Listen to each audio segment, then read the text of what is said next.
அப்போஸ்தலர் நடபடிகள் 2வது அதிகாரம்.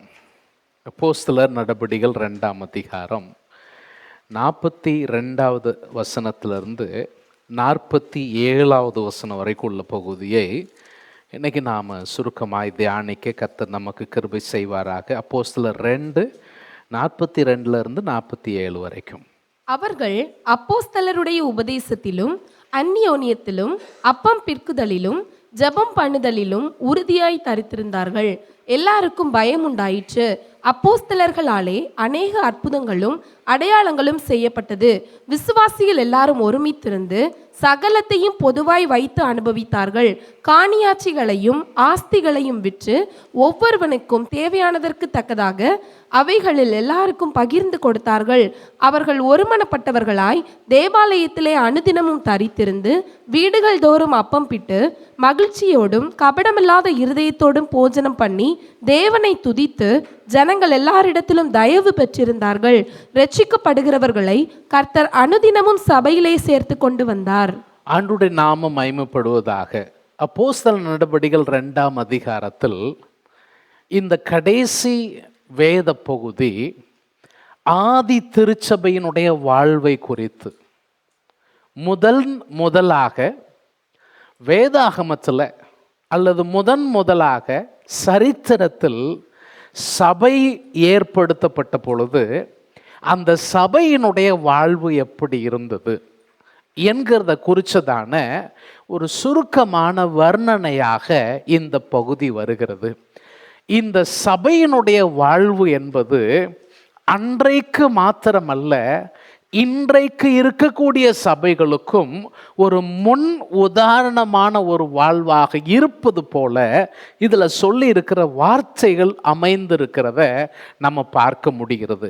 கடந்த முறை பேதுருடைய பிரசங்கத்தின் விளைவாக அன்றைக்கு 3000 பேர் சேர்த்து கொள்ளப்பட்டார்கள் என்கிற ஒரு வார்த்தையோடு நம்ம முடிச்சதை நீங்கள் ஞாபகத்தில் வச்சிருக்கலாம். இந்த வாரம் நம்ம அதனுடைய தொடர்ச்சியாக இந்த சபை முதல் நூற்றாண்டில் அப்போஸ்தலர்களால் துவங்கப்பட்ட இந்த சபை எப்படிப்பட்ட சபையாக இருந்தது. நான் ஒரு 4 முக்கியமான காரியங்களை இந்த சபையை குறித்து சொல்லி நாம் ஜெபிக்க போகிறோம். ஆதி திருச்சபை முதலாவது ஸ்தாபிக்கப்பட்ட இந்த திருச்சபை எப்படிப்பட்ட சபையாக இருந்தது அப்படின்னு கேட்டால் கற்றுக்கொள்ளுகிற சபையாக இருந்தது. என்ன சபை? It was a learning church. கற்றுக்கொள்ளுகிற சபையாக இருந்தது. எப்படி என்று கேட்டால் அந்த 42வது வசனம் துவக்கத்தில் சொல்லி இருக்கிறது, அவர்கள் அப்போஸ்தலருடைய உபதேசத்தில் உறுதியாய் தரித்திருந்தார்கள் என்பதை குறித்து நாம் வாசிக்கிறோம். அப்போஸ்தலருடைய உபதேசம் அப்படின்னா என்ன? அப்போஸ்தலர் எதை குறித்து உபதேசம் பண்ணினார்கள்? இதெல்லாம் நம்ம கேட்டால் இயேசு கிறிஸ்து உயிர்த்தெழுந்து பரமேறி போகிறதற்கு முன்பதாக தம்முடைய சீஷரை பார்த்து சொன்னார், நீங்கள் உலகமெங்கும் புறப்பட்டு போய் சகல ஜாதிகளையும் சீஷராக்கி சுவிசேஷத்தை பிரசங்கம் பண்ணி சீஷராக்கி பிதா குமாரன் பரிசுத்தாவின் நாமத்தில் நீங்கள் ஞானஸ்நானம் கொடுத்து நான் உங்களுக்கு கட்டளையிட்ட யாவையும் அவர்களுக்கு பிரசங்கம் பண்ணுங்கள், நான் உங்களுக்கு கட்டளையிட்ட யாவையும் அவர்களுக்கு போதியுங்கள் அப்படிங்கிறத தான் ஆண்டவர் சொல்லி இருக்கிறார்.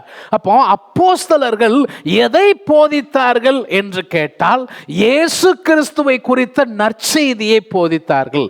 இதே புஸ்தகத்தில் குறிப்பாக இதே அதிகாரத்தில் நம்ம பேதுருவின் பிரசங்கத்தின் கடைசி பகுதியில் இந்த வார்த்தையை நம்ம வாசிச்சோம். அந்த 39வது வசனம், வாக்குத்தத்தமானது உங்களுக்கு உங்கள் பிள்ளைகளுக்கு தேவனாகிய கர்த்தர் வரவழைக்கும் தூரத்தில் இருக்கிற யாவருக்கும். இதைத்தான் அப்போஸ்தலர் பிரசங்கம் பண்ண வேண்டி இருந்தது. பிரசங்கம் பண்ணிட்டு அடுத்து சொல்றாரு பாருங்க, இன்னும் அநேக வார்த்தைகளால என்ன செஞ்சாங்க? சாட்சி சொன்னார்கள். அப்போஸ்தலருடைய உபதேசம் இன்னும் கர்த்தரை குறித்த விசேஷங்களை சொல்லி, இன்னும் அநேக வார்த்தைகளை சொல்லி, சாட்சி சொல்லி, ரொம்ப முக்கியமான பாயிண்ட் இதுதான், மாறுபாடான இந்த சந்ததியை விட்டு, இந்த உலகத்தை விட்டு நீங்கள் விலகி உங்களை ரட்சித்துக் கொள்ளுங்கள் என்று சொன்னான். அப்போ அப்போஸ்தலருடைய உபதேசத்தில் இவர்கள் நிலைத்திருந்தார்கள். இயேசு கிறிஸ்துவை பற்றின உபதேசம், புதிய வாழ்வை பற்றின உபதேசம், புதிய உடன்படிக்கையின் ஊழியத்தை பற்றின உபதேசம், ரட்சிக்கப்படுகிறவருடைய வாழ்வு எப்படிப்பட்ட வாழ்க்கையா இருக்க வேண்டும் என்பதை பற்றின உபதேசம். இந்த உபதேசத்தில் நிலைத்திருந்தார்கள். அது ஏன் அப்போஸ்தலருடைய உபதேசம்ங்கிறது ரொம்ப முக்கியப்படுத்தி நாம் அங்கே சொல்கிறோம் அப்படின்னா, பின்னால் நம்ம வாசிப்போம், உபத்திரவம் வந்தபோது ஜனங்கள் சிதறி போகிறாங்க. அங்கே நம்ம வாசிக்கிறோம், சிதறி போனவர்கள் எங்கும் சுவிசேஷத்தை பிரசங்கம் பண்ணினார்கள். அப்போ அந்த வகையில் பிலிப்பு சமாரியா என்கிற பட்டணத்துக்கு போகிறாரு. அங்கே போய் அவர் ஊழியத்தை செய்கிறார். ஊழியத்தில் ஒரு பெரிய எழுப்புதல் நடக்கிறது. அங்கே அநேகர் ஆண்டவரை அறிந்து கொள்ளுகிறார்கள். உடனே எருசலேமில் இருந்து அப்போஸ்தலர் எங்கே போகிறாங்க? சமாரியாவுக்கு போகிறாங்க. எதுக்கு? சமாரியாவில் நடக்கிற ஊழியம் இயேசு கிறிஸ்து சொன்ன மாதிரி நடக்கிற ஊழியமா?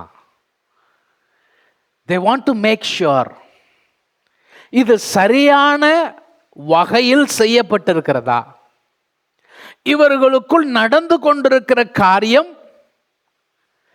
நமக்குள் நடந்த அதே காரியத்தினுடைய தொடர்ச்சி தானா, அதை உறுதிப்படுத்த அவங்க போறாங்க. அதே மாதிரி நீங்க அப்போஸ்தலர் 11ஆம் அதிகாரம் எடுக்க வேண்டாம். 11ஆம் அதிகாரத்தில் அந்தியோக்கியா என்கிறதான பட்டணத்தில் சுவிசேஷம் வளர்ச்சி அடைந்த பொழுது அங்கே நடந்து வருகிற ஊழியத்தை குறித்து கவனித்து அறியும்படியாக அங்க ஒருத்தரை அனுப்புறாங்க. அது யார் அப்படின்னா பர்னபாவை அனுப்புறாங்க. அந்த பர்னபா இவருடைய ஊழியத்தை பார்க்கிறார். அங்கே ஜனங்களுடைய விசுவாசத்தை பார்க்கிறார். அப்போஸ்தலர் 11ஆம் அதிகாரம் 22வது 23வது வசனத்தை பார்த்தீங்கன்னா, எருசலேமில் உள்ள சபையார், எருசலேமில் இருக்கக்கூடிய சபையார் இந்த காரியங்களை குறித்து கேள்விப்பட்ட போது, இந்த ஜனங்களுடைய ரட்சிப்பை குறித்து கேள்விப்பட்டப்போ அந்தியோக்கியா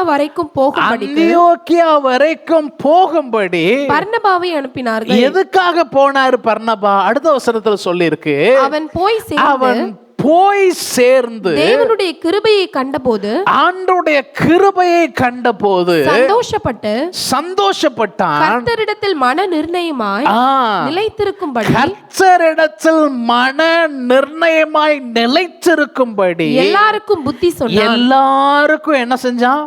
புத்தி சொன்னான். கர்த்தரிடத்தில் நீங்கள் மன நிர்ணயமாய் நிலை கொண்டிருக்க வேண்டும் என்று சொல்லி எல்லோருக்கும் புத்தி சொன்னான். இதுதான் அப்போஸ்தலருடைய உபதேசம். என்னைக்கோ ஒரு நாள் ரட்சிக்கப்பட்டுட்டேன், என்னைக்கோ ஒரு நாள் இயேசுவுக்காக என் வாழ்க்கையை கொடுத்துட்டேன் என்பதோடு முடிகிறது அல்ல கிறிஸ்தவ வாழ்க்கை. நீங்க இயேசுவுக்கு உங்க வாழ்க்கையை ஒப்பு கொடுக்கிற அந்த நாள் உங்களுடைய கிறிஸ்தவ வாழ்வின் துவக்கம், இயேசுவுக்காக வாழ்கிற வாழ்வின் துவக்கம். உங்கள் வாழ்நாள் முழுவதிலும் இந்த இயேசுவை பற்றின அந்த விசுவாசத்தில் நீங்கள் எப்படி தொடர முடியும்? உங்க வாழ்க்கையில இந்த உபதேசத்தை எப்படி நிலை கொண்டிருக்க பண்ண முடியும்? இதை குறித்ததான ஒரு தீர்க்கமான எண்ணமும் தீர்க்கமான அறிவும் உங்களுக்கு அவசியமா இருக்கிறது. அதனாலதான் இயேசு சொன்னார், யோவான் சுவிசேஷம் 8ஆம் அதிகாரத்தில் 31வது 32வது வசனத்துல இயேசு என்ன சொல்றாரு பாருங்களேன். இயேசு தம்மை விசுவாசித்த யூதர்களை நோக்கி, நீங்கள் என் உபதேசத்தில் நிலைத்திருந்தால் மெய்யாகவே என் சீஷராய் இருப்பீர்கள். இப்ப நல்லா கவனிங்க, தம்மை விசுவாசித்த யூதர்கள், எல்லாரும் சொல்லுங்க, யாரு? இயேசுவை விசுவாசித்த யூதர்கள். நான் எப்படி ரட்சிக்கப்படுறேன்? இயேசுவை விசுவாசிக்கிறதுனால ரட்சிக்கப்படுறேன் இல்லையா? என்னுடைய பக்தியினால நான் ரட்சிக்கப்படல, என்னுடைய நல்ல செயல்னால நான் ரட்சிக்கப்படல.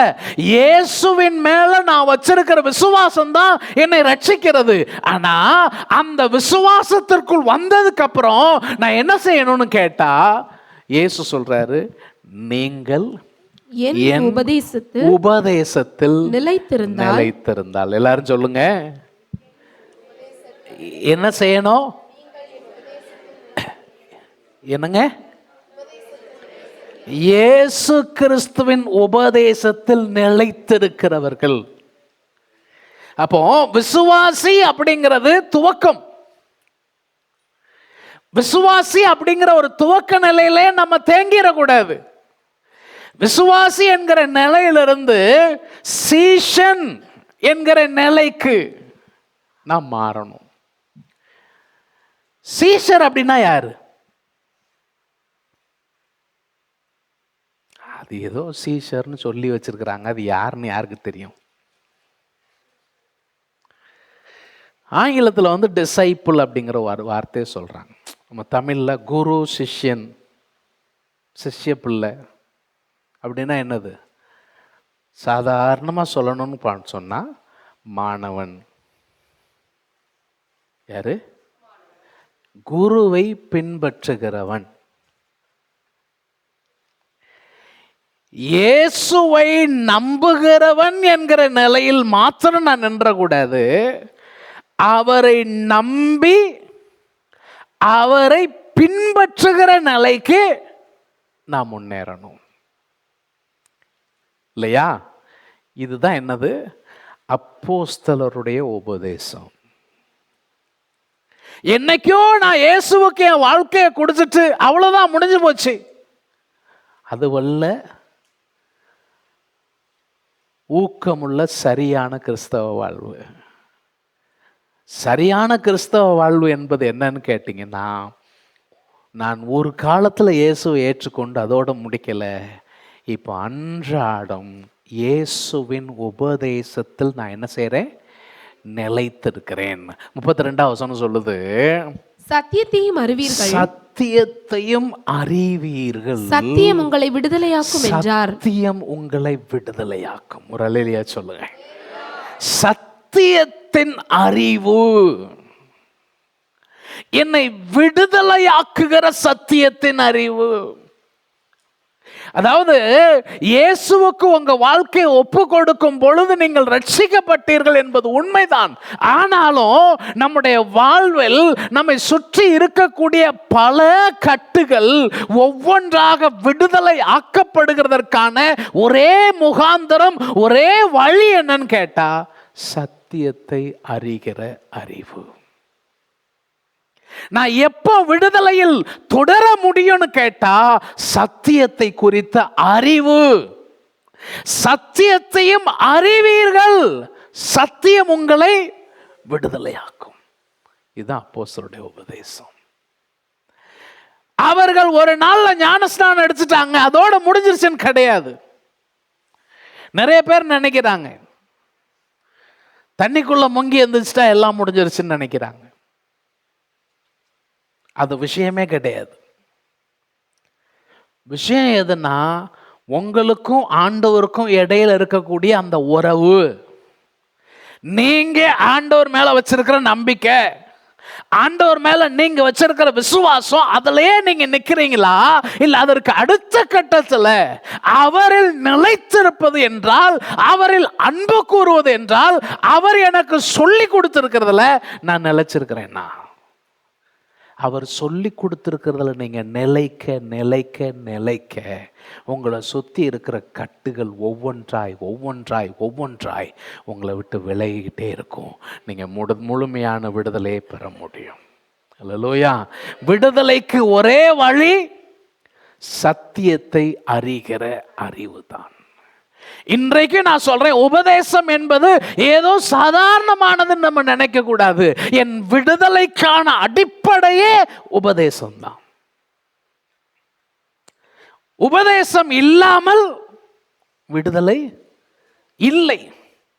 பழைய ஏற்பாட்டில் சொல்லியிருக்கு பாருங்க தீர்க்கதரிசி மூலமா, என் ஜனங்கள் அறியாமையினால் சங்காரமாகிறார்கள்.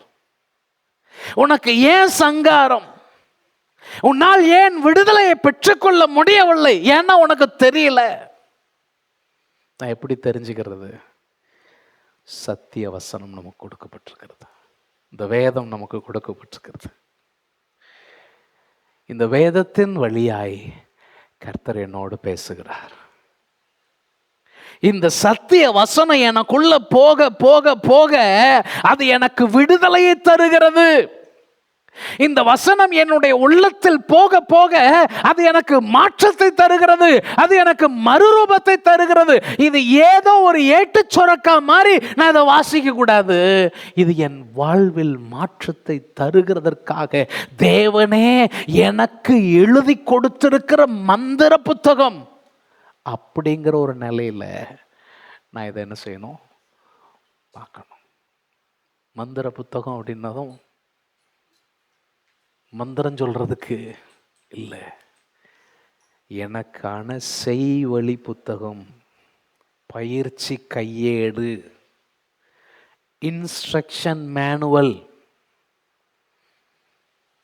இது என்னது? ஆமா, இதை என் லைஃபை எப்படி கொண்டு போகணுங்கிறதுக்கான வழிகாட்டி. அப்போ ஆதி திருச்சபை அதில் கவனமாக இருந்துச்சு. நான் நிறைய சொல்ல முடியும்.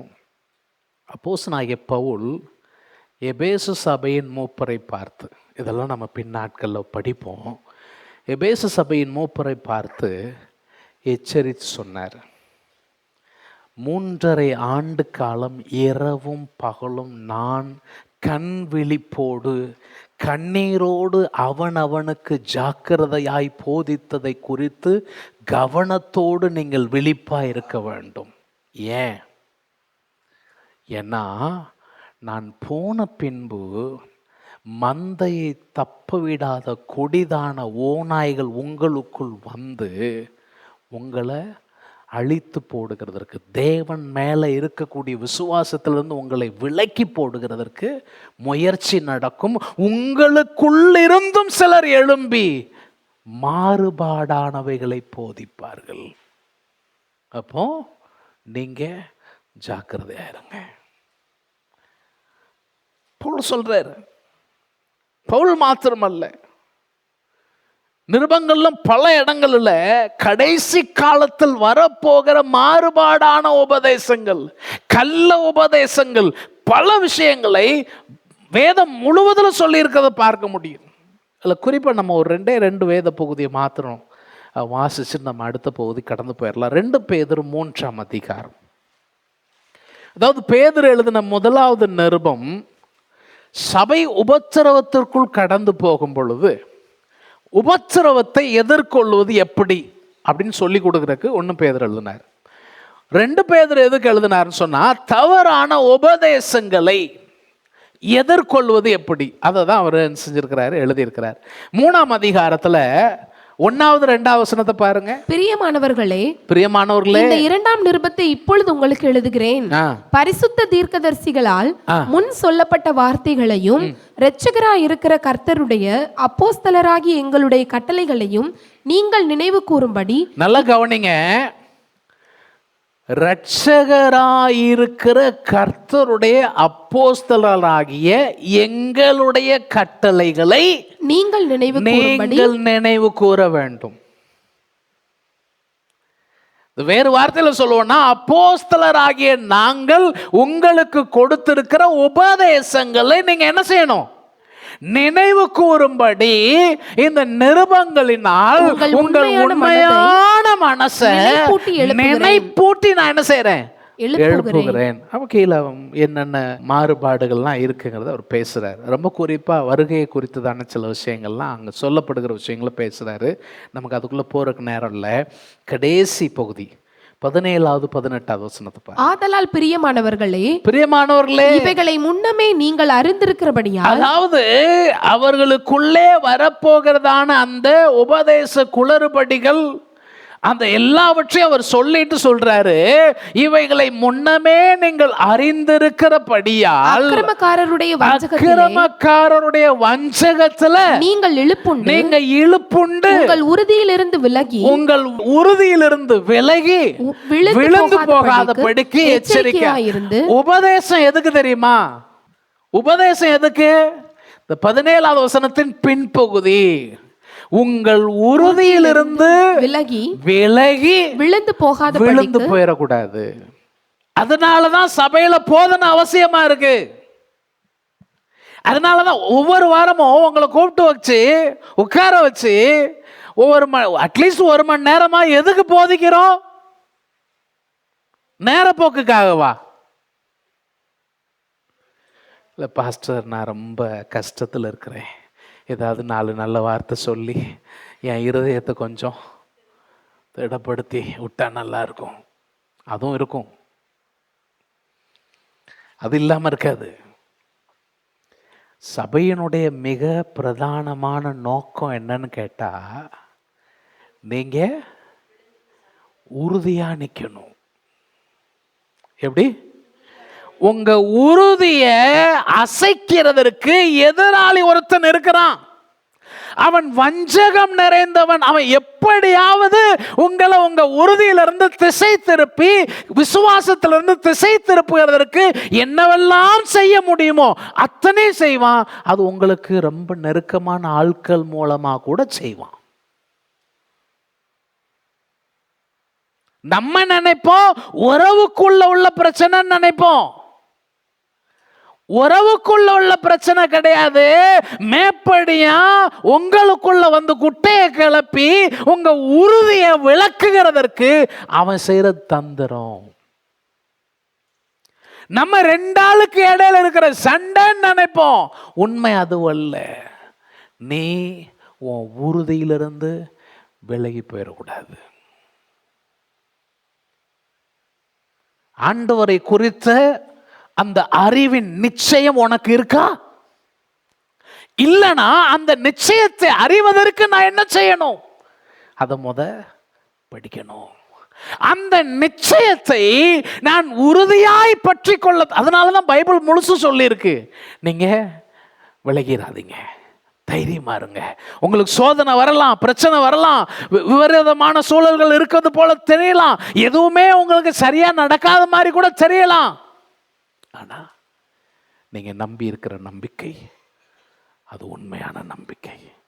அப்ப அந்த நம்பிக்கையில நான் இங்க அங்க விலகாதபடிக்கு உறுதியா என்ன செய்யணும்? அப்ப விழுந்து போகாதபடிக்கு எச்சரிக்கையா இருந்து நம்முடைய கர்த்தரும் இரட்சகர் இயேசு கிறிஸ்துவின் கிருபையிலும் இயேசு கிறிஸ்துவுடைய கிருபையில அவரை அறிகிற அறிவில வளருங்கள். பாத்தீங்களா? இதுக்குதான் உபதேசம். உபதேசம் எதுக்கு? இயேசு கிறிஸ்துவின் கிருபை.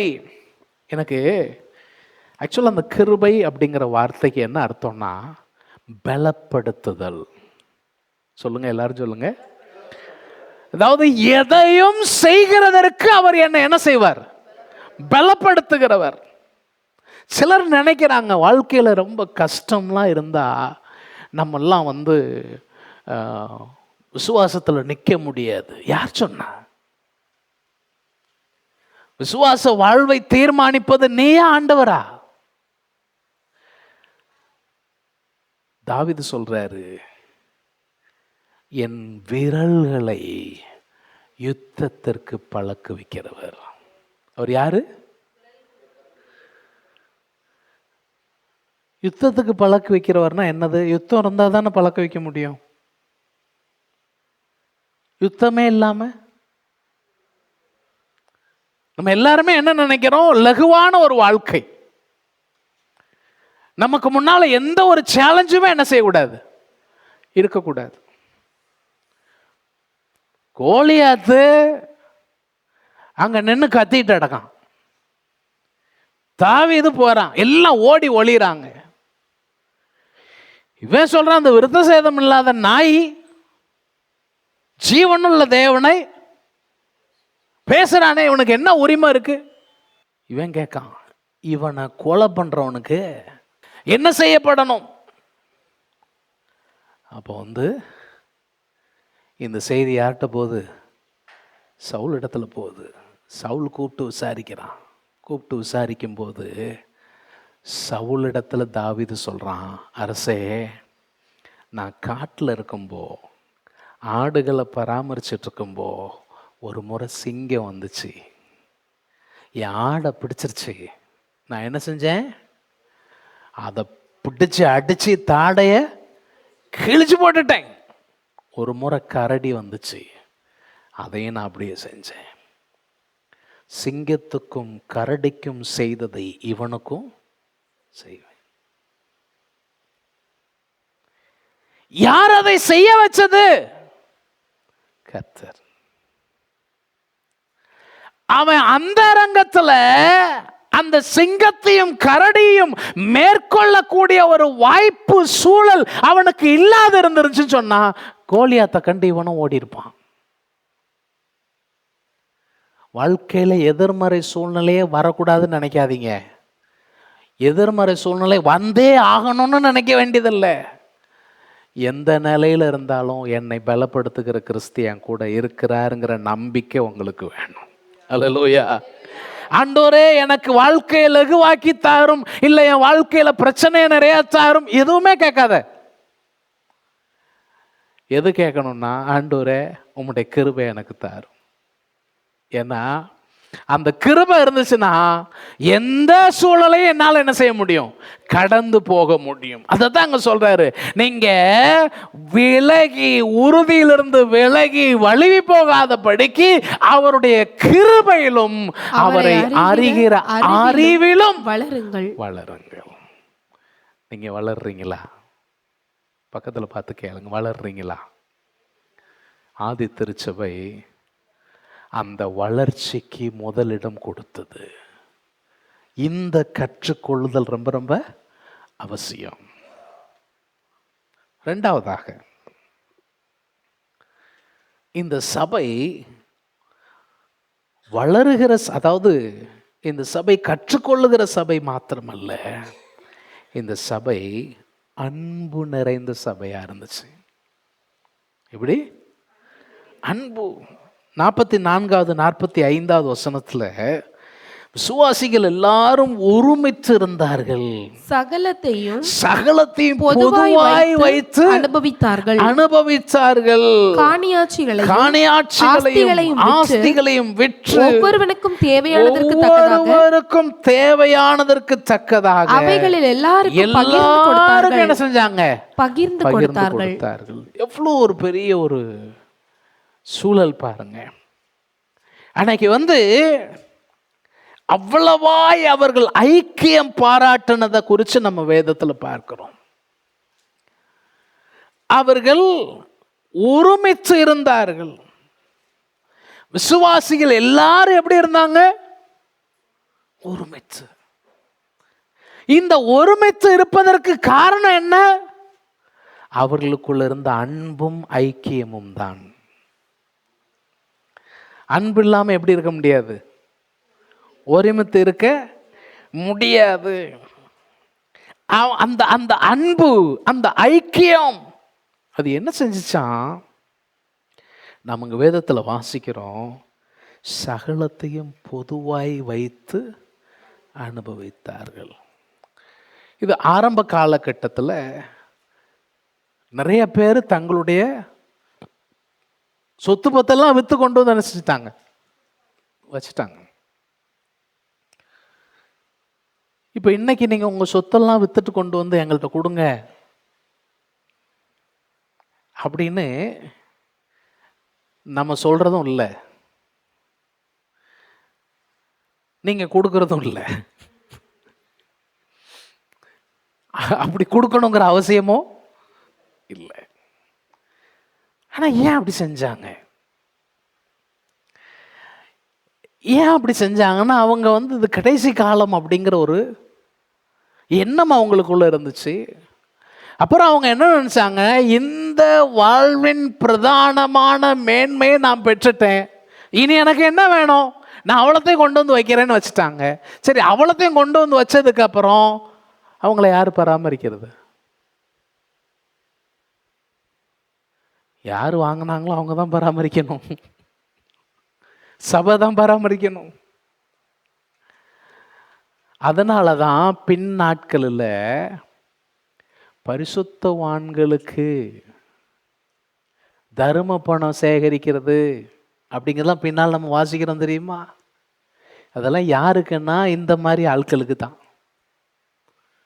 எருசலேமில் பஞ்சம் வந்த போது சபையினுடைய பகிர்ந்து கொடுத்தலுக்கு உட்பட்ட, சபையினுடைய பராமரிப்புக்கு உட்பட்ட விதவைகள் மாத்திரமல்ல, இந்த மாதிரி ஆஸ்தியெல்லாம் கொண்டு வந்து வித்து கொடுத்துட்டு அவங்க எங்க இருப்பாங்க?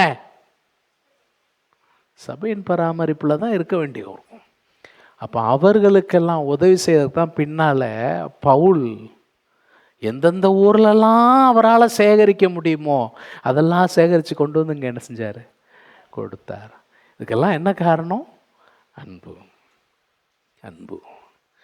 இன்னைக்கு நம்முடைய சபைக்குள்ள இந்த அன்பு எப்படி இருக்கு? அப்போஸ்தலர் 4ஆம் அதிகாரத்தில் சீஷர்களை மிரட்டுறாங்க. மிரட்டி அடிச்சு பயமுறுத்தி அனுப்புறாங்க.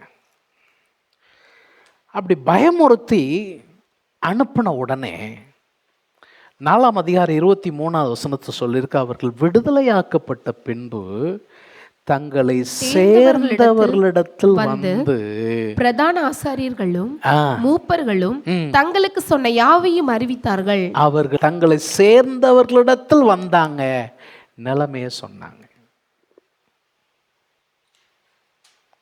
எங்களுக்கு என்ன நடந்துச்சுங்கிறத சொன்னாங்க. அவங்க கூட்டத்தார் என்ன செஞ்சாங்க? அவர்கள் அதை கேட்டு ஒருமனப்பட்டு சத்தம் போட்டு, மிச்சம் உள்ளதெல்லாம் வீட்டுல போய் வாசிங்க, கடைசியில் சொல்லி இருக்கிறது, அவர்கள் ஜெபித்த பொழுது அவர்கள் கூடியிருந்த இடம் அசைந்தது. இதுக்கெல்லாம் அடிப்படை என்ன தெரியுமா? அன்பின் ஐக்கியம். அன்பின் ஐக்கியம். அந்த அன்பு, அந்த ஐக்கியம். நிறைய வசனங்களை நான் சொல்ல முடியும். யோவான் தன்னுடைய நிருபத்தில் இதை எழுதும்போ என்ன சொல்கிறார், அதை மாத்திரம் வாசித்து நம்ம அடுத்த போதிக்கு போயிடலாம். நம்ம நிறைய பேச வேண்டியிருக்கு. 1 யோவான் 1ஆவது அதிகாரத்தில் 1வது வசனத்திலிருந்து 3வது வசனம் வரைக்கும் உள்ள பகுதியை பாருங்களேன். ஆதி முதல் இருந்ததும் நாங்கள் கேட்டதும் எங்கள் கண்களினாலே கண்டதும் நாங்கள் நோக்கி பார்த்ததும் எங்கள் கைகளினாலே தொட்டதுமாயிருக்கிற ஜீவ வார்த்தையை குறித்து உங்களுக்கு அறிவிக்கிறோம். இதெல்லாம் பாருங்க, ஒரு தனிப்பட்ட உறவின் அடிப்படையில் வரக்கூடிய விஷயம். அதான் சொல்றாரு, நாங்க கண்டிருக்கிறோம், கேட்டிருக்கிறோம், நோக்கி பார்த்திருக்கிறோம், கைகளினாலே தொட்டதுமாயிருக்கிறோம். இந்த ஜீவ வார்த்தை, அந்த ஜீவன் வெளிப்பட்டது பிதாவினிடத்தில் இருந்ததும் எங்களுக்கு வெளிப்பட்டதுமான நித்தியமாய் இருக்கிற அந்த ஜீவனை, நித்திய ஜீவன், அந்த நித்திய ஜீவனை நாங்கள் கண்டிருக்கிறோம், அதை குறித்து சாட்சி கொடுத்து அதை உங்களுக்கு அறிவிக்கிறோம், அதை உங்களுக்கு நாங்கள் தெரிவிக்கிறோம், அதை உங்களுக்கு நாங்கள் அறிவிக்கிறோம். நீங்களும் எங்களோட ஐக்கியம் உள்ளவர்களாகும்படி நாங்கள் நீங்க எங்க கூட ஐக்கியம் உள்ளவர்களாகும்படி நாங்கள் கண்டு கேட்டு இருக்கிறதை உங்களுக்கு அறிவிக்கிறோம். எங்களுடைய ஐக்கியம் யார் கூட இருக்கு? பிதாவோடும். சொல்லுங்க. பிதாவோடும் அவருடைய குமாரனாகிய இயேசு கிறிஸ்துவோடும் இருக்கிறது. எங்க ஐக்கியம் பிதாவோடும் கிறிஸ்துவோடும் இருக்கிறதுனால நீங்க எங்களோட ஐக்கியம் உள்ளவர்களாங்கள். அதுல 7வது வசனத்துல என்ன சொல்றாரு பாருங்க, அவர் ஒளியில் இருக்கிறது போல நாமும் ஒளியிலே நடந்தால் ஒருவரோடு ஒருவர் ஐக்கியப்பட்டிருப்போம். நான் கிறிஸ்துவோடு பிதாவோடு ஐக்கியமா இருக்கிறேன்னு சொல்லிட்டு என்னால சக விசுவாசி கூட ஐக்கியமா இருக்க முடியலன்னு சொன்னா நான் என்னைய மாத்திக்கிடணும். ஏன்னா ஐக்கியத்தை விட பெருசு ஒண்ணுமே கிடையாது. எது பிரச்சனையை கொண்டு வருது? ஈகோ. என்னதுங்கோ? என்னங்கோ? ஈகோ. அதை எடுத்து போடணுங்கோ. அது நமக்கு வேண்டாங்கோ. நமக்கு என்னதான் வேணும்? அன்பு, ஐக்கியம், ஒருமை, ஒற்றுமை, ஒருமனம். இதுதான் அவசியம். அப்ப ஆதி திருச்சபை எப்படி இருந்துச்சு? கற்றுக்கொள்ளுகிற சபையா இருந்துச்சு. ரெண்டாவது அன்புள்ள சபையா இருந்துச்சு. மூணாவது ஆராதிக்கிற சபையா இருந்துச்சு. என்ன சபை? சொல்லுங்க, எல்லாரும் சொல்லுங்க. ஆராதனை. ரெண்டு விஷயம் அங்க சொல்லியிருக்கிறார்கள். அவர்கள் ஜெபத்திலும் அப்பம் பிட்குதலிலும் உறுதியாய் தரித்திருந்தார்கள். ஜெபம் பண்ணுவதிலும் அப்பம் பிட்குதலிலும். ஜெபம். நீங்க அப்போஸ்தலர் நடபடிக்கை முழுசையும் பார்த்தீங்கன்னா ஒவ்வொரு அதிகாரத்திலும் இவருடைய ஜெப வாழ்வு சொல்லப்பட்டிருக்கும். இப்ப இயேசு சொன்னாரு, நீங்கள் எருசலேமை விட்டு வெளியே போக கூடாது. நான் உங்களுக்கு சொன்ன பிதாவின் வாக்குத்தத்தம் நிறைவேறும்படி எருசலேமிலே காத்திருங்கள் அப்படின்னு சொன்னார். சொல்லிட்டு பரமேறி போனாரு. இவங்களும் என்ன செஞ்சாங்க?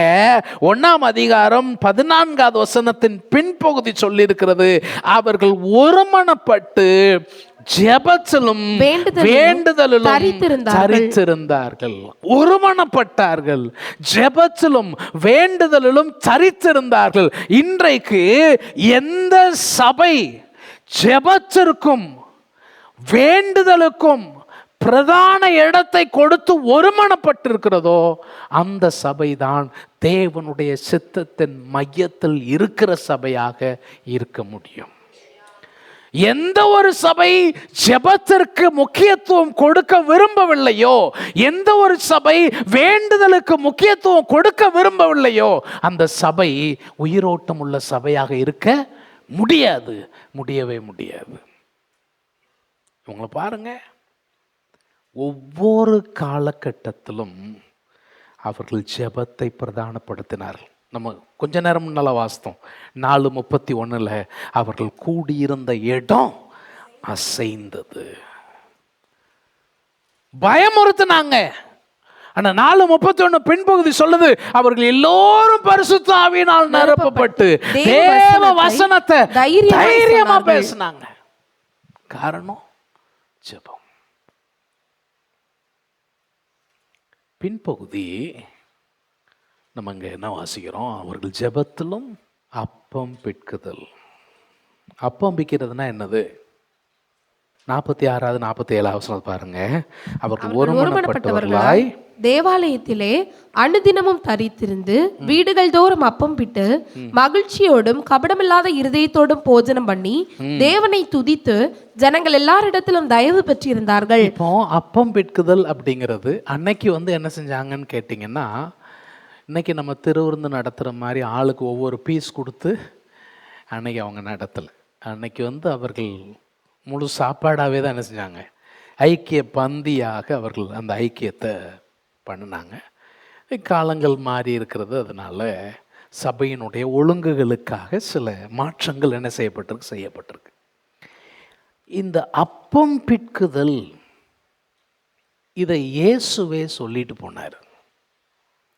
அந்த பஸ்காவின் போது இயேசு சொன்னார், காட்டி கொடுக்கப்பட்ட அன்று ராத்திரியிலே அவர் அப்பத்தை எடுத்து சீசருக்கு கொடுத்து ஸ்தோத்திரம் பண்ணி சீசருக்கு கொடுத்து, இதை வாங்கி புசியுங்கள், இது உங்களுக்காக பிற்கப்படுகிற என்னுடைய சரீரம், என்னை நினைவு கூறும்படி இதை செய்யுங்கள். அதை சொல்லிட்டு அப்புறம் அவர்கள் போஜன பண்ணின பின்பு அவர் அந்தபடியே பாத்திரத்தையும் எடுத்து அவர்களுக்கு கொடுத்து, இதை வாங்கி பானம் பண்ணுங்கள், இது அநேகருக்காக சிந்தப்படுகிற என்னுடைய இரத்தத்தினால் ஆகிய புதிய உடன்படிக்கையா இருக்கிறது, என்னை நினைவு கூறும்படி இதை செய்யுங்கள். ஆகவே இந்த அப்பத்தில் புசித்து இந்த பாத்திரத்தில் பானம் பண்ணுகிற போதெல்லாம் கிறிஸ்து வருகிற வரைக்கும் அவருடைய மரணத்தை தெரிவிக்கிறீர்கள்.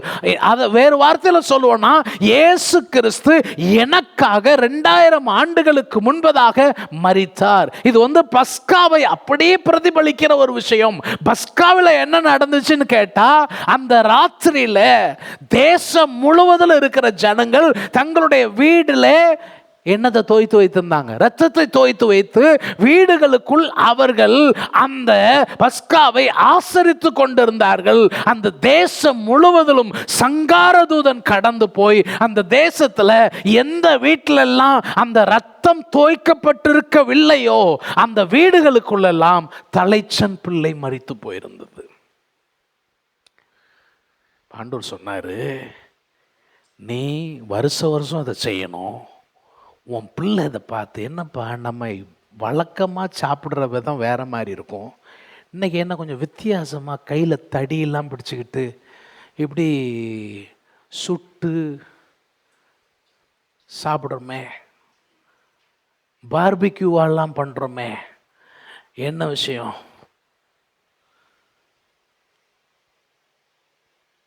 நல்லா பசி வர நேரத்தில் பார்பிக்யூ, மாஞ்சோ, அது இது அப்படின்னா என்ன அர்த்தம்? அப்போ அவங்க சொல்லணும் பிள்ளைகள்கிட்ட, அம்மா அப்பா, நாம் எகிப்தில் அடிமைகளாக இருந்தப்போ கர்த்தர் ஓங்கிய புயத்தினாலும் பலத்த கரத்தினாலும் இஸ்ரவேலரை அடிமைத்தனத்திலிருந்து புறப்பட பண்ணினார். நான் திருவிருந்து எடுக்கும்போது என்ன சொல்கிறேன்னா, நான் எந்த விதத்திலும் தகுதி இல்லாதிருந்த எனக்காக, அவருக்கு சத்துருவாயிருந்த எனக்காக இயேசு கிறிஸ்து ரத்தம் சிந்தினார், தன்னுடைய சரீரம் பிற்கப்படுகிறதற்கு இடம் கொடுத்தார். ஆகவே அவர் எனக்காக மரித்தார். ஏசாயா சொல்றார் பாருங்க, நம்முடைய மீறுதல்கள் நிமித்தம் அவர் அடிக்கப்பட்டு, நம்முடைய அக்கிரமங்கள் நிமித்தம் அவர் நொறுக்கப்பட்டார். நமக்கு சமாதானத்தை உண்டு பண்ணுகிற தண்டனை, ஆக்கினை அவர் மேல் வந்தது. நான் இன்றைக்கு விடுவிக்கப்பட வேண்டும் என்பதற்காக என் இடத்தில் எனக்காக இயேசு தண்டனை பெற்றார். இயேசு எனக்காக தண்டனை பெற்றார். இயேசு எனக்காக ரத்தம் சிந்தினார். எனக்காகவே இது நடந்தது. அதுதான் அப்பம் பிற்குதல். சில சபைகளில் நான் தகுதியா இல்லை அப்படின்ட்டு திருவருந்தை விட்டு எந்திரிச்சு போயிடுவாங்க. இன்னும் சில மக்கள் இருக்கிறாங்க, அவங்க சபையில் மட்டும்தான் திருவிருந்து எடுப்பாங்க. Super spiritual people. வேற எங்கேயும் போய் என்ன செய்ய மாட்டாங்க, திருவிருந்துலாம் கலந்துக்க மாட்டாங்க. ஏன்? அவங்க சர்ச்சில் மட்டும்தான் ஆண்டவர் இருக்கிறார், வேற எங்கேயும் காலு கழுவாமல் எடுக்கக்கூடாது. சிலர் ராத்திரியில தான் எடுக்கணும், ஏன்னா அது ராபோஜனம் பைபிளில் சொல்லியிருக்கு.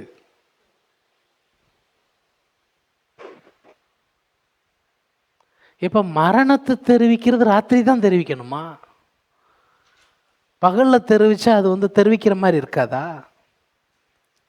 சரி, அது அவரவருக்கு பிரியமான விஷயம். எதுக்கு திருவிருந்து? அடிப்படை என்ன? இயேசு எனக்காக. அதை நான் எங்கேயும் நினைவு கூறலாமே. அதை மக்கள் நினைவு கூறுகிற பொழுது அவங்களோட நான் சேர்ந்துக்கலாமே. அதுல தவறு ஒன்றும் இல்லையே. இந்த புரிதல் ரொம்ப ரொம்ப அவசியம். ஆதி திருச்சபை அதுல கவனமா இருந்துச்சு. நேரம் கடைசியாக ஒன்று சொல்லி முடிக்கிறேன். அந்த 47வது வசனம் சொல்லுகிறது, ரட்சிக்கப்படுகிறவர்களை கர்த்தர் அனுதினமும் சபையிலே சேர்த்து கொண்டு வந்தார். இந்த சபை சுவிசேஷத்தை அறிவிக்கிற சபையா இருந்தது. இயேசுவை பிறருக்கு அறிவிக்கிற சபை. அந்த சபை அன்றாடம் வளர்ந்தது. வேதம் சொல்லுகிறது, ரட்சிக்கப்படுகிறவர்களை கர்த்தர் அனுதினமும் சபையிலே சேர்த்து கொண்டு வந்தார். சேர்க்கிற வேலை யாரு வேலை? கர்த்தருடைய வேலை. கர்த்தர் இன்றைக்கும் தம்முடைய சபையிலே ரட்சிக்கப்படுகிறவர்களை சேர்த்து கொண்டு வருகிறாரான்னு கேட்டா நிச்சயமா செய்கிறார். இன்றைக்கும் அவருடைய ரட்சணியத்தின் வேலை, கர்த்தருடைய கரம் இன்றைக்கும் குறுகி போகவில்லை. இன்றைக்கும் அவர் ரட்சணியத்தின் கிரியை செய்து கொண்டிருக்கிறார். ஆனா அதுல ஒரு படி மேல என் பங்கு என்னங்கிற கேள்வி நம்ம கேட்கும்போ ஆண்டவர்கிட்ட ஜெபிக்கணும். ஆண்டவரே, என்னையும் இதுல ஒரு வாய்க்காலா, ஒரு கருவியா பயன்படுத்தும். அதாவது சிலருக்கு இந்த தயக்கம் அப்படிங்கிறது இயல்பா இருக்கும். ஏன்னா நம்மளை பத்தி மற்றவங்க என்ன நினைப்பாங்க. இயேசுவை அறிவிக்கிறதுன்னு அன்னைக்கு நிறைய பிரச்சனை இருக்கு. வந்து நம்ம சபையில் ஒருத்தர் இருந்தார், அவர் இப்போ இல்லை. நம்ம போய் நம்ம வந்து அது சண்டே கிளாஸ் காரியத்துக்காக விபிஎஸ்க்காக கொஞ்சம் நோட்டீஸ் கொடுக்கறதுக்கு போகணுங்கிறது பேசியிருந்தோம். ஒரு வீட்டம்மாவை பார்த்து சொல்லியிருக்காரு, ஏய் பாஸ்டர் கூப்பிட்றாருன்னு போய் எங்கேயும் அடிபட்டுட்டு வராத, எல்லாம் வேண்டாத வேலை. யாரு? விசுவாசி. இதெல்லாம் இருக்கதான் செய்யும், இதெல்லாம் இருக்கதான் செய்யும். ஆனா அதே இது நம்ம வீட்டில் யாரோ ஒருத்தருக்கு உடம்பு சரியில்லை, பக்கத்து வீட்டுக்காரங்க நம்மகிட்ட வந்து என்னங்க என்ன ஆச்சுன்னு கேட்காங்க. இது சொல்கிறோம். சொன்ன உடனே அவங்க சொல்லுவாங்க, நீங்கள் இந்த டாக்டரை போய் பாருங்க, என் பிள்ளைக்கு இந்த பிரச்சனை வந்தப்போ அந்த டாக்டர்கிட்ட போய் பார்த்தோம், என்ன ஆயிடுச்சு, நான் எங்கெங்கேயோ போய் பார்த்தேன், கடைசியில் இங்கே போனேன், சரியாயிடுச்சு, நீங்களும் என்ன செய்யுங்க.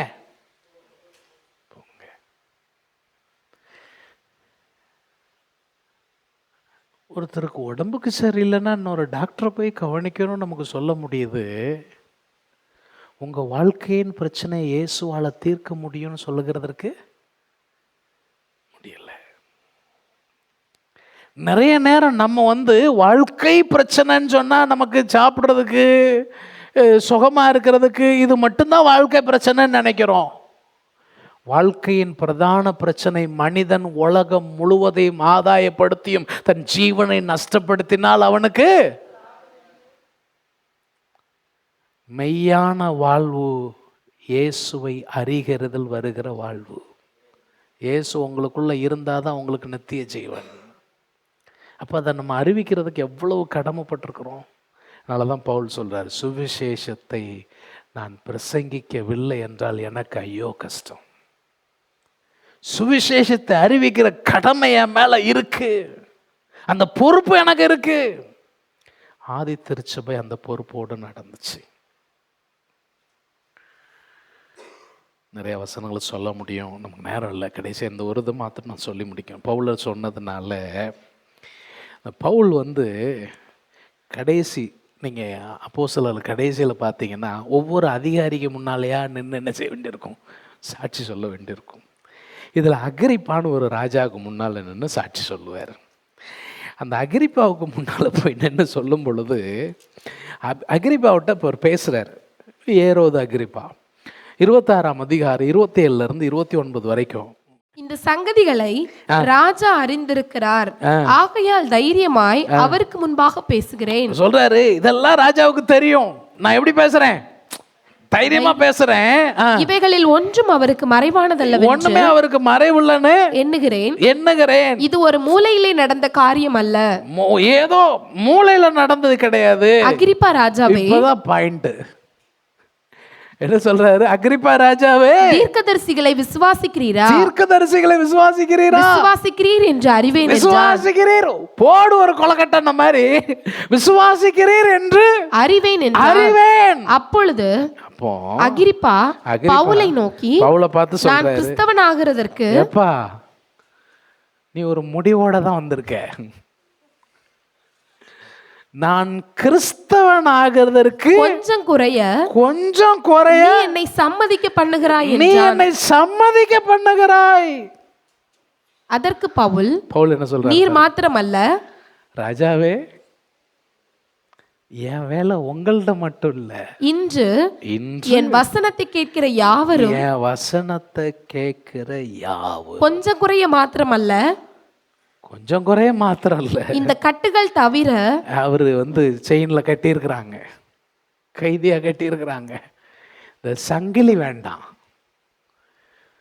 என் வசனத்தை கேட்கிற எல்லாரும் என்னைய மாதிரி சங்கிலி போட்டு கைதியா திரியணும்னு நான் என்ன செய்யல. இந்த சங்கிலி தவிர முழுவதும் என்னை போல ஆகும்படி, கொஞ்சம் குறைய இல்லை, முழுவதும் என்னை போல ஆகும்படி தேவனை வேண்டிக் கொள்ளுகிறேன் என்றான். இன்னைக்கு உங்களுக்கு முன்னால ஒரு சவால். ஆண்டவரே, எல்லாரும் என்னை போல மாறணும்னு வேண்டிக்கிறேன். எனக்கு இருக்கிற கஷ்டங்கள் வேண்டாம், எனக்குள்ள மாற்றத்தை தந்த இயேசு என் பழக்கத்தில் வரக்கூடிய எல்லாருக்குள்ள இந்த மாற்றத்தை தரணும்னு வேண்டிக்கிறேன். ஆதி திருச்சபை அதைத்தான் செஞ்சுச்சு. அந்த சபை கற்றுக்கொள்ளுகிற சபையா இருந்துச்சு, ஐக்கியம் பாராட்டுகிற அன்புள்ள சபையா இருந்துச்சு, ஆராதிக்கிற சபையா இருந்தது, அந்த சபை வளருகிற சபையா இருந்தது. இன்னைக்கு நாம் எப்படி இருக்கிறோம்? கர்த்தருடைய கரத்தில் நம்ம அர்ப்பணிப்போம். உபதேசத்திற்குள்ள நாம் எப்படிப்பட்ட முக்கியத்துவத்தை கொடுக்கிறோம்? ஐக்கியத்திற்கு நம்முடைய முக்கியத்துவம் கொடுக்கப்படுகிறதா? இல்லை ஏதோ அது ஒரு எல்லா முயற்சியும் எடுத்துட்டு ஒன்றும் பழிக்கலைன்னா கடைசியில் நான் இந்த ஜீசஸை ஒரு ஊறுகாவை தொடுற மாதிரி, சபை வாழ்வு ஒரு ஊறுகா மாதிரி நான் பயன்படுத்துகிறேன்னா, ஆராதிக்கிறேன்னா, ஜெபத்தில் உறுதியாய் தரித்திருக்கிறேன்னா, ரட்சிக்கப்படுகிறவர்களை அனுதினமும் கர்த்தர் சபையில சேர்த்து கொண்டு வந்தார். அவர் வேலையை செய்கிறாரு. அவர் எனக்குள்ள கொடுத்திருக்கிற பாரத்தை நான் அவருக்காக நிறைவேற்றுகிறேனா? அன்பின் ஆண்டவரே, உடைய வசனத்திற்கு எங்களை அர்ப்பணிக்கிறோம். வார்த்தையை கேட்ட பிள்ளைகளுடைய உள்ளத்தில் கர்த்தருடைய கிரியை வெளிப்படுவதாக. அந்த திருச்சபையை போல எங்களுடைய திருச்சபையும் உம்மை மகிமைப்படுத்தத்தக்கதாக கர்த்தர் உதவி செய்யும். இந்த வாரம் முழுவதும் பிள்ளைகள் கையிட்டு செய்கிற எல்லா வேலைகளிலும் கர்த்தருடைய நிறைவான ஆசீர்வாதம் உண்டாயிருக்கட்டும். பிள்ளைகளை ஆசீர்வதித்து அனுப்பும். இயேசுவின் நாமத்தில் வேண்டுகிறோம். ஜெபம் கேளும் நல்ல பிதாவே.